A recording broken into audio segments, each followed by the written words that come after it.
All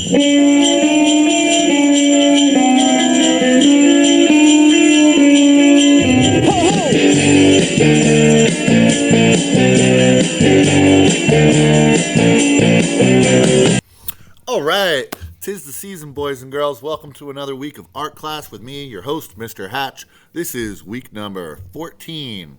I see some snow out there in the forecast. Let's go find out what we're doing. So, our goal in art this week is we're going to make some snow-themed art. We're going to learn about this thing called Radial Symmetry, and we're going to review the steps to turn in your artwork. So, we talked about this word called Radial Symmetry. I think you know what symmetry is. Symmetry is when you have a shape and it's the same on the left and the right side, kind of like you're looking in a mirror, but a lot of shapes have radial symmetry, even letters in the alphabet. But some objects and shapes and things have what we call radial symmetry. That means you can divide it with lines that go right through the middle in more than one line, and it's always going to be the same on both sides. So we see a couple examples down here of some radial symmetry with the orange slice, the starfish, the four-leaf clover, and a jellyfish. Can you think of anything else that has radial symmetry? Check it out. It's a snowflake. Snowflakes have radial symmetry. And we see radial symmetry in lots of different kinds of artwork all around the world. We see it in Pennsylvania Dutch hex signs. We see it in Navajo Indian sand paintings, and even in stained glass windows and other cultures as well. The hex signs are a form of Pennsylvania Dutch folk art related to a fraktur, which is found in the fancy Dutch tradition in Pennsylvania Dutch country. So you may have seen some of these decorations on some barns or in some stores here in Pennsylvania. And if you traveled across the globe to a little country, a big country called Tibet, which is neighboring China, they make these cool artworks which have radial symmetry. And they don't paint them and they don't draw them. They use sand and they sprinkle it in these cool patterns. And those are made by Tibetan monks. But we're not going to do that kind of art. We're going to make some art inspired by the snow. I'm not sure what the forecast is this week, but I'm going to show you guys how to cut a paper snowflake. And maybe you already know how to do that, but we're going to try to make some of these this week.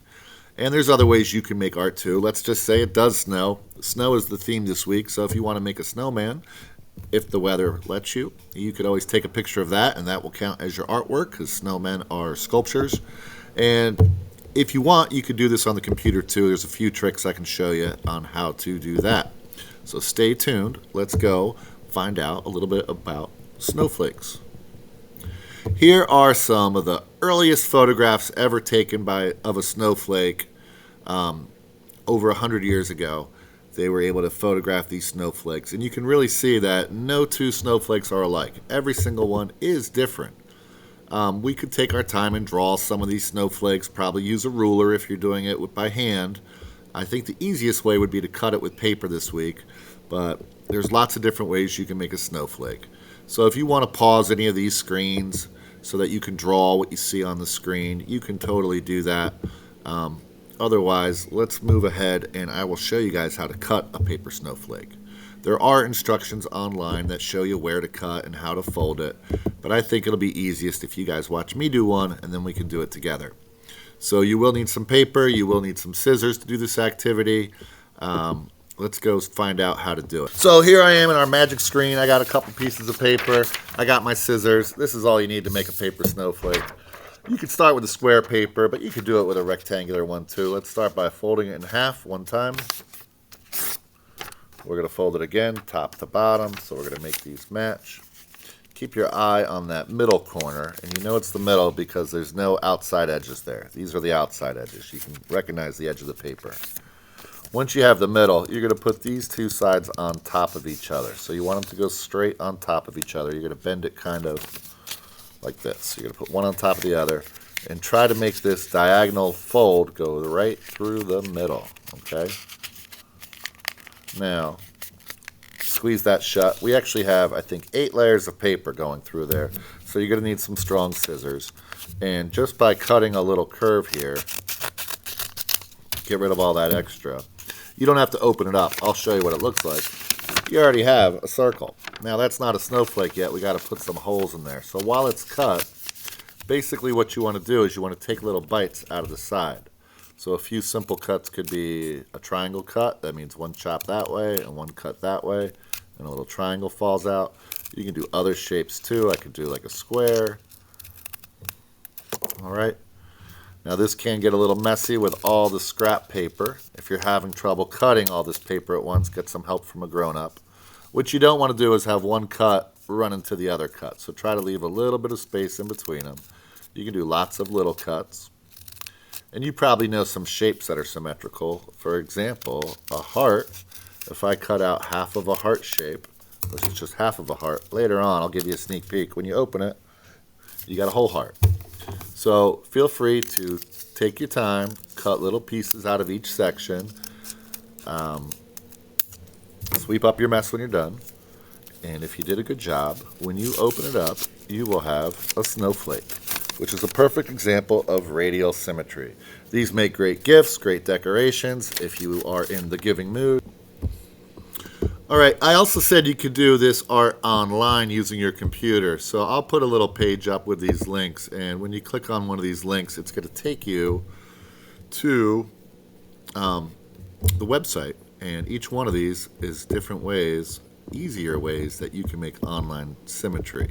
So you'll notice whatever I put in one section, when I draw with my cursor here, it's going to show up in the other. So if you like this kind of artwork, you're going to have to take a screenshot of that and then send it to me. A couple of the other ones are fun too. Let's back up. This one's fun. It says cut a digital snowflake. Let's try that one out. When it takes you to this website, you're going to use your cursor like it's scissors. And you can only cut straight lines, but I can cut from here and then back out. That's that V cut I showed you, but you always have to end where you started. So you're going to do lots of little cuts on the side. And then when you hit the button over here that says make snowflake, check it out. That's what I just made. Now you can't hang this one up or give it as a gift, but you can still send a screenshot to me of a digital snowflake that you make. So take your time, do some interesting cuts, use the dots, connect the dots, and whenever you think you have a cool design, you're going to hit this button that says make snowflake, and you're going to see what you get. And if you don't like something, I believe there's an undo button on the bottom right here if I needed to go backwards and take stuff away. Or you can hit the restart button and start over. So take a picture of that before it disappears. And there's a couple more. Feel free to check those out this week. I think you know what to do. Make some art that's inspired by the snow this week. I'd love to see your snowflakes. Spend at least 15 minutes making that art. Send me a picture of what you made. I hope you had a happy holiday. Hope you're spending time with your family, but don't forget to do your homework. All right, boys and girls, it is time to go. All right, boys and girls, I'm back here with Big Red. I think he's always got a joke for you. Let's hear what he has to say today. What did one snowflake say to the other? I don't know. What did one snowflake say to the other snowflake? You sure are one of a kind. Oh, that's pretty funny. And you're one of a kind too, Big Red. All right, boys and girls, have a good one. Bye. Bye.